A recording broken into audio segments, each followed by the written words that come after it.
John, thanks very much indeed, and welcome to City Hall for the London part of the politics show. Coming up later today, under the hammer, fresh ownership has brought fresh speculation that West Ham could one day occupy the Olympic Stadium. Anything in this?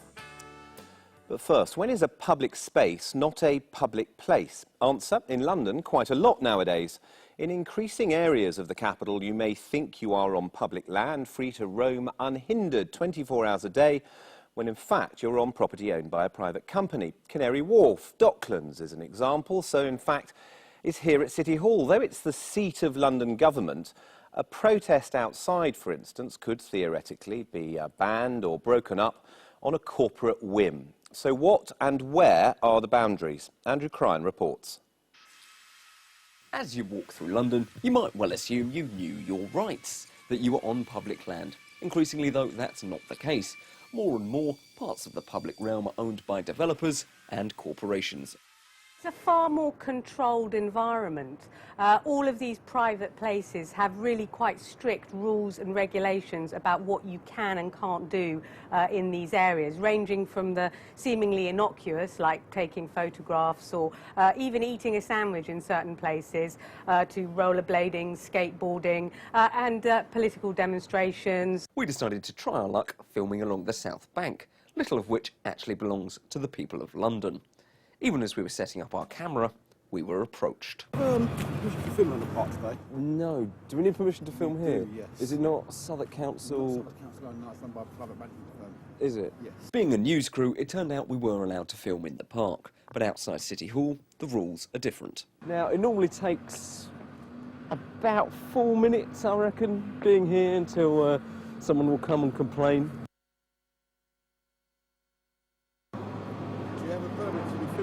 No, I don't. No, I'm. Sir, you can't be filming inside here. You need a permit. I'm from. To be filming here.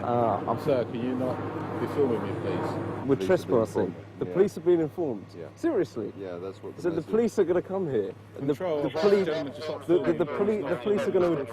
What would the police do? Why is it a police matter? The police have been informed because you're trespassing. Yeah. Sure. Trespassing isn't a crime, though. Yeah, you got some assistance on its way, I mean, all you need to do is stand in front of that camera, make sure they can't film whatever they want to film, over.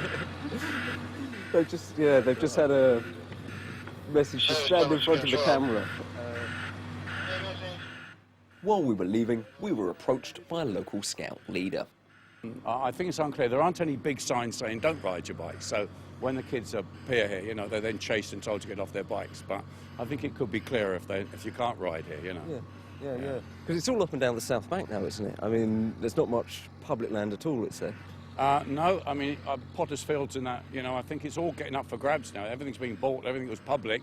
I don't think it's public anymore. I mean, it's sort of public, but talks about building on here and just losing the space, you know. Some are concerned about the increasing use of private security in London. If you don't like what the private security company are doing or saying to you, to whom do you complain? Because it would be very opaque to me as to who I was going to complain to. I mean, the police have enough difficulty dealing with issues on the street, and they have a massive accountability mechanism. And I think this is exactly the point. And it's worse when you move away from areas like Canary Wharf to the concept of gated communities, which in my view are a very retrograde step. But despite the concerns of some, the privatised public realm proves popular with many businesses and workers.